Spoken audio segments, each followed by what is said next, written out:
بسم اللہ الرحمن الرحیم۔ اندلس کی فتح اور اہل اسلام کا ایمان و توکل۔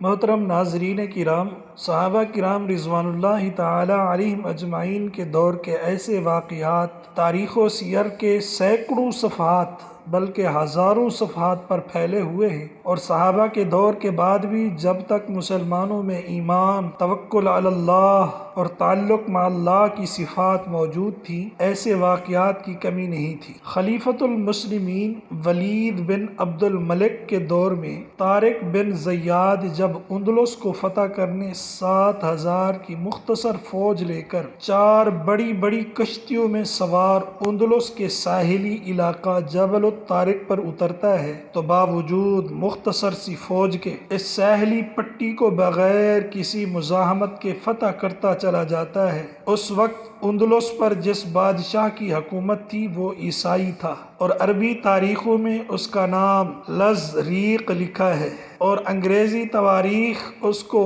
راڈرک کے نام سے یاد کرتی ہے۔ جب بادشاہ نے یہ دیکھا تو اپنے سپہ سالار تدمیر کے ساتھ 30,000 کی فوج کو تمام ساز و سامان اور ہتھیاروں سے آراستہ کر کے میدان میں بھیجا، اور دونوں فوجوں کا مقابلہ ہوتا رہا، اور پے در پے کئی لڑائیاں ہوئیں، اور ہر موقع پر تدمیر اور اس کی فوج کو شکست کا منہ دیکھنا پڑا، اور ان ہزیمتوں نے ان کے حوصلے پست کر دیے۔ آخر کار تنگ آ کر تدمیر نے اپنے بادشاہ راڈرک کو لکھا کہ یہ قوم جس سے ہمیں سابقہ پڑا ہے وہ معلوم نہیں کہاں سے آئی ہے، آسمان سے نازل ہوئی ہے یا زمین سے ابلی ہے، لہٰذا اب اس کے سوا کوئی چارہ نہیں کہ آپ خود اس کی سرکوبی کے لیے آئیں۔ بادشاہ راڈرک نے 70,000 کی فوج کے ساتھ اس طرف رخ کیا، اور پہلی فوج کے ساتھ مل کر اس کی تعداد تقریباً 1,00,000 ہو گئی، جو تمام ہتھیار سے لیس تھی۔ دوسری طرف مسلمانوں کی فوج ہے جو نہ پورے طور پر ہتھیارات سے لیس ہے